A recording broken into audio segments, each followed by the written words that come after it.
Slavimo jedan od najvažnijih događaja u hrvatskoj povijesti, Dan neovisnosti. 8. listopada 1991. Hrvatski sabor raskinuo je sve državnopravne veze s tadašnjom Jugoslavijom. Odluka je donesena na tada tajnoj lokaciji u podrumu Inine zgrade u Šubićevoj ulici u Zagrebu. Iz našeg arhiva izvukli smo prilog kolegice Kristine Validžić o ljudima koji su povijesnu sjednicu pratili iz sjene. I molim, tko je za taj tekst?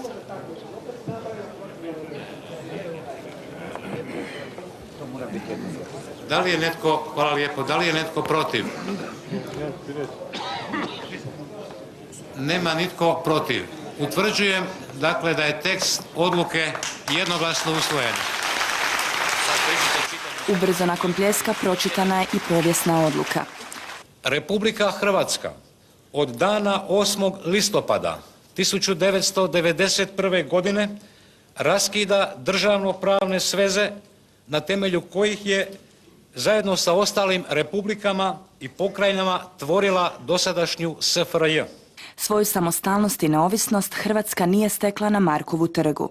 Samo dan prije proglašenja neovisnosti raketirani su Banski dvori, a saborski zastupnici premješteni na tajnu lokaciju u podrum Inine zgrade u Šubićevoj ulici. Em su Banski dvori popucani, a em mi to moramo sve pripremiti, a oni su nam u blizini. Međutim, kada je sve to počelo funkcionirati, dobijete jednu hrabrost.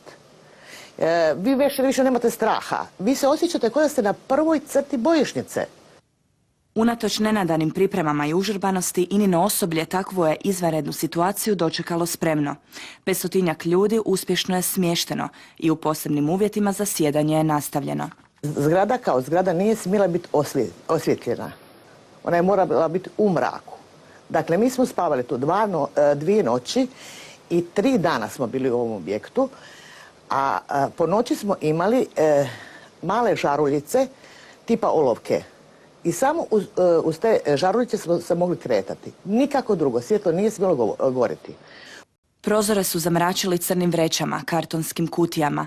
Čak je i upaljena svijeća u to vrijeme predstavljala opasnost. U ovakvim prostorijama u sredini zgrade, bez prozora, zastupnici su održavali manje skupove. Od direktorskih ureda napravljene su spavaonice za zastupnike, a u atomskom skloništu boravilo je njihovo osiguranje. Svi se slažu da se unatoč nervozi osjetilo posebno uzbuđenje. I onda je došao taj dan, vrijeme velike odluke. Sjećam se prije same sjednice kojeg su neki bili, što bi Rusi rekli, kružoci, skupine ljudi koji su diskutirale. Normalno da čovjek ne zna o čemu, niti je bila nakada, morali ste se kretati, dostavljati, obavljati svoju funkciju. Sve je to bilo velika odluka se donosila.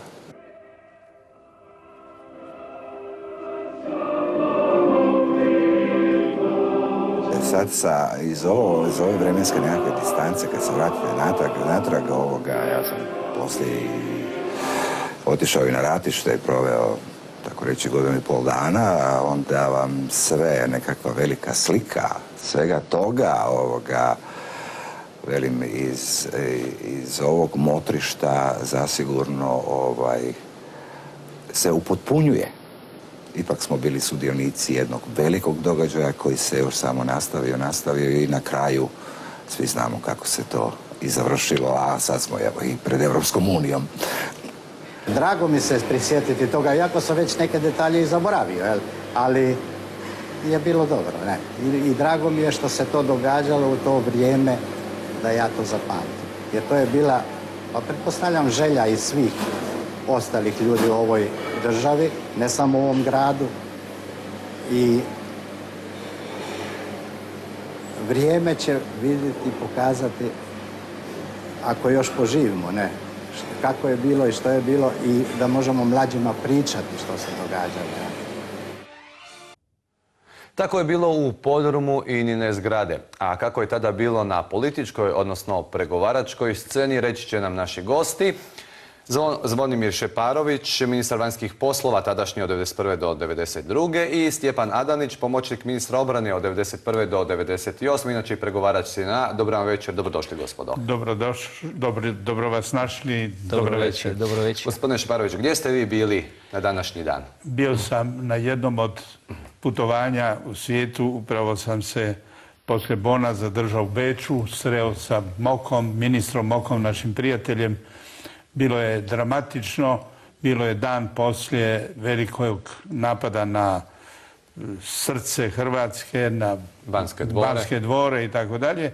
Sretni da je prošlo sretno, ali očito opomenuti. Bio je to istek roka za moratorij i bilo je jasno da Sabor može donijeti samo jednu odluku, tim više što je iza sebe imao listom opredjeljen narod.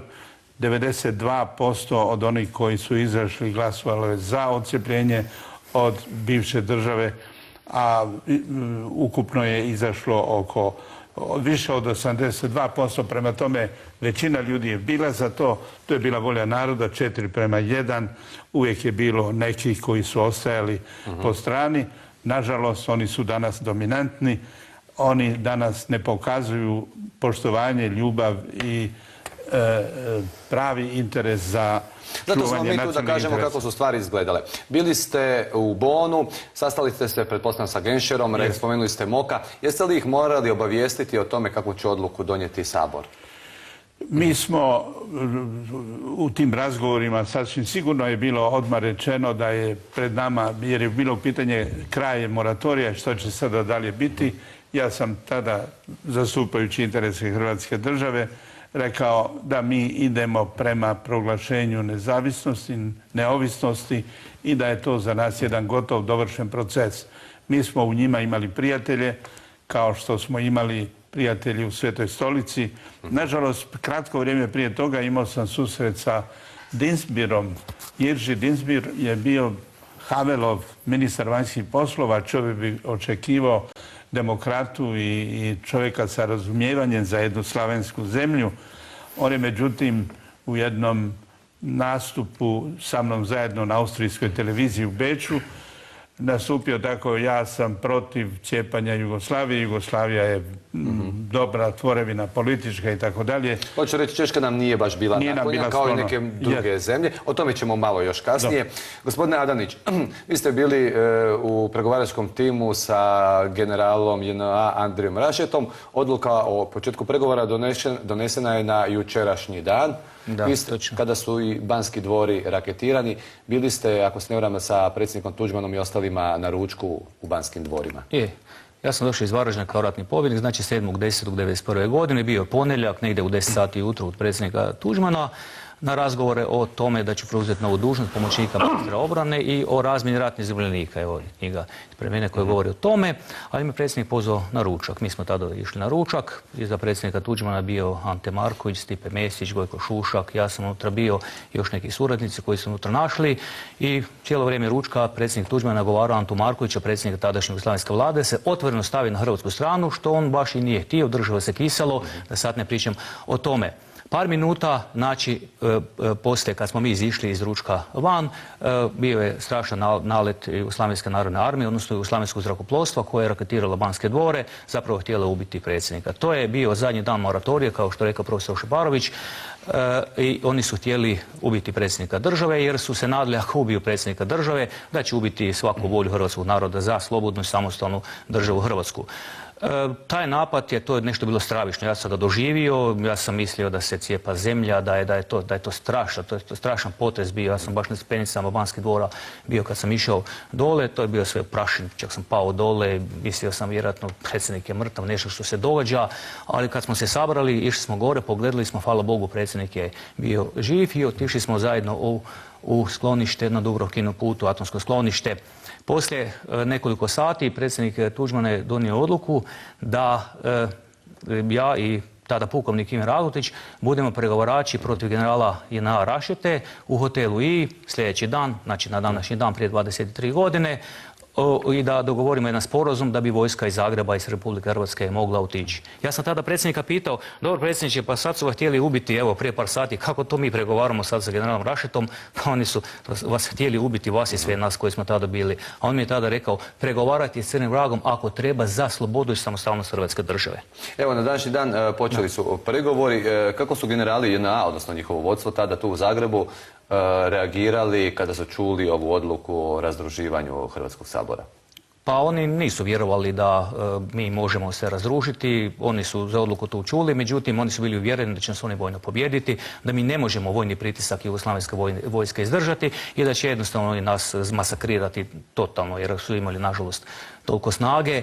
Jedno što su se prevarili u volji hrvatskog naroda i odlučnosti predsjednika Tuđmana koji je vodio takve pregovore. Mi smo tada počeli pregovori sa JNA, službene pregovore u hotelu I, negdje u 8 sati ujutro, bio je utorak, znači utorak je bio prije 23 godine, 91. godine i cijeli dan smo pregovarali sa Rašetom, i Stamenković, pukovnik Koca je tam bio i ja i gospodin Agotić, Imar Agotić, pukovnik tada Hrvatske vojske.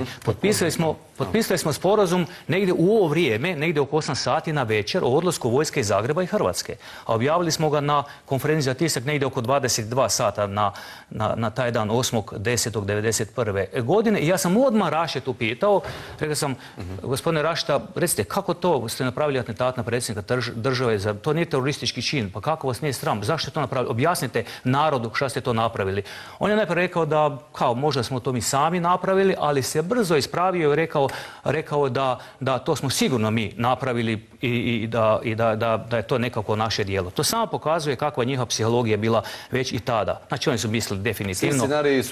Svi scenariji su bili protiv Hrvatske države, oni su bili razrađeni, samo je zavisilo od naših ljudi, od predsjednika Tuđmana, svih naših ministara, od Gregorića koji je predsjednik ratne vlade tada, od svih koji smo branitelja, koji su se branili tada po cijeloj Hrvatskoj, zavisilo da ćemo se osloboditi, da li ćemo taj pritisak izdržati ili ne. Zahvaljujući dragom Bogu i predsjedniku Tuđmanu mi smo to uspjeli. Profesor Šeparović, evo i mnoge države Europe bile su protiv samostalne Hrvatske. Evo u to vrijeme bile su intenzivne diplomatske konzultacije. Kako je Europa reagirala na ovu odluku? Europa je reagirala onako kako je i ranije postupala u našem slučaju i nastavila se i poslije vrlo dugo. Je li bilo onih pritisaka ispod stola? Bilo je pritisaka, bilo je, recimo Amerika, taj isti dan kada je napadnut, su Banski dvori napadnuti, američki konzul poziva američke državljane da napuste zemlju i tako dalje, dramatizira se dodatno ta situacija. Mi smo bili tada u jednoj situaciji koju je pokojni kardinal Kuharić rekao da se dogodilo pravo čudo. Činjenica da je Hrvatska uspjela biti međunarodno priznata. Naime, danas je važno reći da je proglašenje neovisnosti, da je referendum o samostalnosti su bile od kapitalne važnosti, ali to je bio prvi važan, veliki, odlučujući korak. Drugi je zapravo, jer ne možemo djelovati sami, ne možemo ostati u kesonskom zvonu, izolirani od svijeta, bilo je važno biti priznat. Tim više što je počela agresija na Hrvatsku. Zato je tadašnja naša diplomacija, ono malo što nas je bilo, ono što sam radio tada, išlo je u dva smjera. Prvo, tražio sam zaustavite rat, zaustavite ovu agresiju koja nama prijeti, koja je krenula. I drugo, priznajte nas. Tu smo nailazili na otpor. Otpor su činile ne samo pravoslavne zemlje, ja to nazivam vertikala, Moskva, Bukurešt, Sofija, Beograd, Atena, Cipar, nego i socijalističke zemlje. Recimo u Austriji smo imali vrlo jakog saveznika, ali je ministar Mog bio na našoj strani koji bi nas odmah priznao prvi. Međutim, on je bio samo kancelar u koalicijskoj vladi. Kancelar je bio Vranicki koji je rekao ne, on je socijalist pa nije dopuštao. Treći veliki krug koji nam nije bio sklon tada još, bili su nesvrstani. Jer su nesvrstani mislili da je Jugoslavija bila dobra zemlja, dobro uređena država i da je treba sačuvati i tako dalje. Boriti se protiv njih bilo je vrlo teško. Naš je stav bio saveznike uvjeriti, dati im dodatne informacije, držati ih obavještenim. Drugo, protivnike neutralizirati koliko to je više moguće. A one neodlučne pokolebati u tome da se ne budu neodlučni, da se odluče da nas pomognu. I tako je došlo do toga da je onda proradilo i naše međunarodno priznanje. Prijatelji su radili posebno, Njemačka Kohl, više nego Genscher. Genscher je bio nosilac te politike, ali on je bio u koalicijskoj vladi. Njega se precjenjuje. On je u jednom trenutku prije nekoliko godina izjavio da je šteta što je Jugoslavija nestala. On je bio veliki prijatelj Bude Lončara, ljetovao je na Jadranu. Dobro, uvijek neke privatne veze, da kažemo i poznanstva, odigraju značajnu ulogu. Vjerojatno ste vi imali poznanstava, odnosno i predsjednik Tuđman, pa su se neke stvari odigrale u našu korist. Jesu. Mi smo posebno imali, to je bilo jedno vrijeme teške rovovske bitke za priznanje. Uveden nam je bio i embargo na oružje. Embargo je uveden 25. rujna. I taj Budimir glasovao za embargo. Ne samo glasovao, nego on je zapravo inicirao cijeli pokret. Tako da je činjenica da smo mi ostali bez oružja praktički, jer najjača oružana sila Evrope, 4. po redu, je zapravo dobila satisfakciju. Ona može i zadržava oružje, a mi ga nećemo dobiti. Ostala nam je pračka i lovačka puška i ono malo što smo imali ili što smo im uzeli iz vojarni. O tome gospodin Adanić sigurno više zna. Ajmo se sjetiti, evo sad, spomenuli smo i Rašetu, generala JNA, nedavno smo i čitali njegov intervju gdje on zapravo kaže da on zapravo za ništa nije odgovoran u Hrvatskoj. Vidite, obzirom kako ovi današnji političari vode politiku, ja mislim da će se on vratiti i biti saborski zastupnik. Dobro, to malo sarkastično velim, ali nažalost takva je politika da on može tražiti to i vjerojatno može doći ako mi koji smo hrvatski muž i žene se tome nećemo suprotstaviti argumentima. Dokazima, argumentima. On tvrdi u svom intervjuu da žali što se ne može vratiti ovdje, da se bi vratio, da je tu rođen, da tu imao stan, imao kuću u Donjem Lapcu i da JNA nije napravila nikakvu agresiju na Republiku Hrvatsku. Kad ste pregovarali s njime, događali su se napadi na Pakrac, Lipik, Dubrovnik. Što je on rekao u tom trenutku? Da nema pojma o tome ili što? Pa nažalost, on se radio kao, mislim da o tome nema baš previše pojma. Recimo napad na Dubrovnik kad je bio 6.12. i tako dalje, i kad je bio napad na Lipik i Pakrac i Vukovar i tako da mi smo njemu non stop dokumente šali. Evo vidite, generale, što se događa? Napadate to, ubijate ljude, civile, vojnike. On jednostavno je to rekao da to nije točno, ne mi izmišljamo. Tako da smo i morali uključiti evropske promatrače koji su govorili, evo, to je točno što priča Adanić i Jagodi, to je točno što hrvatska strana priča. Tako da on bil jedan čovjek koji je zanemarivao sve te njihove nekakve teške zločine koje su onda radili. Pa evojte, 8.000 ljudi u Hrvatskoj državi civila je poginulo. Da li nekoj zemlji postoji takav podatak da je 8.000 civila poginulo u Hrvatskoj državi? Vidimo se u Slavonskom Brodu, ako se ne varam, gotovo jedan razred je poginuo. Da, jedan razred djece, znači samo u Slavonskom Brodu poginulo i to djece koji su išli u osnovnu školu. Znači negdje oko 26 djece. Ukupno 400 djece stradalo u Domovinskom ratu. 8.000 hrvatskih branitelja je poginulo plus 8.000 u Bosni i Hercegovini naših Hrvata koji se hrabro borili za svoju državu, isto kao i mi ovdje tu u Hrvatskoj. Znači to je bio rat protiv civila, protiv Hrvatske države, to je bio rat protiv odluke i Hrvatskog sabora i hrvatskog naroda, svih Hrvata i Hrvatice da konačno prvi puta u povijesti Hrvatske države stvore svoju državu. Ilan Rašeta jednostavno je takav čovjek da ima vjerojatno možda amneziju, a zato smo mi tu koji svjedočimo, koji ima dokumente, koji ima činjenice, koji ćemo reći točno što je što bilo, što nije bilo. Zato i o tome govorimo, da se ne zaboravi. Profesore, spomenuli smo Njemačku, austrijskog ministra Moka, koji su nam bili veliki saveznici, ali naravno ne smijemo zaboraviti ni Svetu stolicu koja je odigrala vrlo važnu ulogu, odnosno naša tri čovjeka, između ostalih Josip Uhać, Nikolaj Terović i Milan Simčić. Ja sam sve njih dobro poznavao, sretao sam se s njima i prije nego li sam bio ministar. Sveta stolica je odigrala kapitalnu ulogu. Ona je povijesno ona koja je priznala Hrvatsku u ranom početak hrvatske državnosti počinje sa priznanjem Svete stolice i to traje godinama.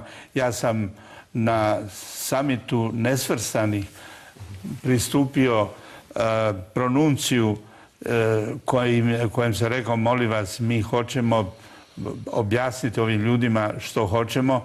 To je bilo na Baliju. To je bila konferencija koja je zamijenila Beogradsku, jer Beograd više nije mogao primiti, nije smio primiti takvu konferenciju. I meni je pronuncija omogućio susret sa Atalasom, ministrom vanjskih poslova, kojem sam ja pristupio, dao mi je da uđem u dvoranu, da možemo govoriti, da možemo predstaviti slučaj, da budemo ne članovi nesvrstanog pokreta, nego da nas prime kao promatrače, a da oni saznaju što mi hoćemo. I to se poslije dogodilo i ne samo to, nego nas je onda Indonezija i priznala, a to je jedna od velikih stvari. Mislim da je cijeli postupak priznavanja odigrao se pod teškim uvjetima. Mi smo se borili koliko god smo mogli. Imali smo saveznike, imali smo i protivnike. U diplomaciji kao i na ratištu. Kao i na ratištu, možemo išlo zajedno. Možemo li evo kratko za kraj, onako po rečenicu, 23 godine poslije, je li ovo Hrvatska kako ste tada sanjali? Evo, rečenica. Definitivno nije. Hrvatska je morala voditi jednu suverenističku politiku. Danas je dan neovisnosti ili dan nezavisnosti. Prema tome, mora bi nezavisnu politiku voditi, mora bi voditi suverenističku politiku u suglasnosti sa Europskom unijom, biti svoji na svome, a to nismo. Mi smo sad zemlja manje više kao kolonija, ne vodimo svoju politiku jer političari stvaraju takav dojam da se jednostavno i gospodarstvo u svemu tome uguši. A general Rašeta tvrdi da nije kontrolirao paravojne snage. Evo, ja sam u svojoj knjizi Razvoj ratnih zarobljenika koje ovdje ima objavio jedan dokument koji je on potpisao da kontrolira i paravojne srbijanske snage koje su činile zločine isto kao i JNA u Republici Hrvatskoj. Zato smo tu da svjedočimo. Gospodo, hvala vam lijepa na gostovanju. Hvala vama. Hvala vama.